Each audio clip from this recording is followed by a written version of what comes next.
Si l'histoire des relations entre De Gaulle et Roosevelt est celle d'un malentendu historique lié à l'effondrement français du printemps 40, l'histoire des rapports De Gaulle-Kennedy ressemble par bien des côtés à une tragédie grecque.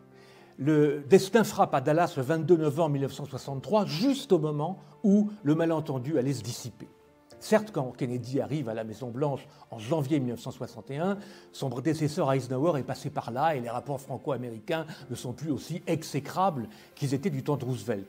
Le nouveau président lui-même ne cache pas son admiration personnelle pour De Gaulle et sa visite à Paris en mai 1961 en compagnie de son épouse Jackie est un numéro de charme particulièrement réussi. Mais comme aurait dit le général, les rapports de force sont ce qu'ils sont. La France entend, elle, reprendre son indépendance diplomatique et militaire au sein de l'OTAN et, pour empêcher cela, les États-Unis veulent au contraire intégrer notre dissuasion nucléaire toute neuve dans une force multilatérale dont ils auraient été les seuls à avoir la clé. Bref, on en serait resté là si 3 mois plus tard, il n'y avait pas eu la construction du mur de Berlin et l'année suivante, en septembre 1962, l'affaire des missiles de Cuba qui allait nous faire frôler la guerre nucléaire. Or, non seulement, en ces 2 occasions, De Gaulle va se révéler l'allié le plus fidèle des États-Unis, mais il démontre en pratique à Kennedy la théorie qu'il avait développée devant lui à Paris.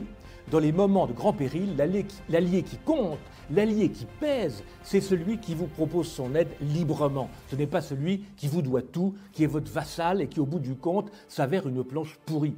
Une planche pourrie, c'est l'expression que De Gaulle emploie au même moment devant Alain Peyrefitte. Et là, il se passe quelque chose d'extraordinaire. Kennedy joue le jeu comme aucun président américain l'avait fait avant lui. Il propose de vendre à la France la technologie thermonucléaire que nous ne possédons pas encore, transfert auquel il avait mis son veto lors de sa visite à Paris de 1961. Et là, c'est le drame de Dallas et l'arrivée au pouvoir de Johnson qui va tout remettre en cause et qui va déterrer l'âge de guerre que Kennedy avait enterré. Dans la tristesse réelle qui est celle de Gaulle quand il apprend l'assassinat de Kennedy, il y a sûrement aussi le regret d'une grande occasion perdue pour la France, d'un nouveau départ dans les relations franco-américaines, aux côtés, écrit-il, de ce jeune président qu'il décrit comme un personnage de premier plan, prêt, je le cite, à prendre son essor à l'appel des cimes. L'histoire en a décidé autrement.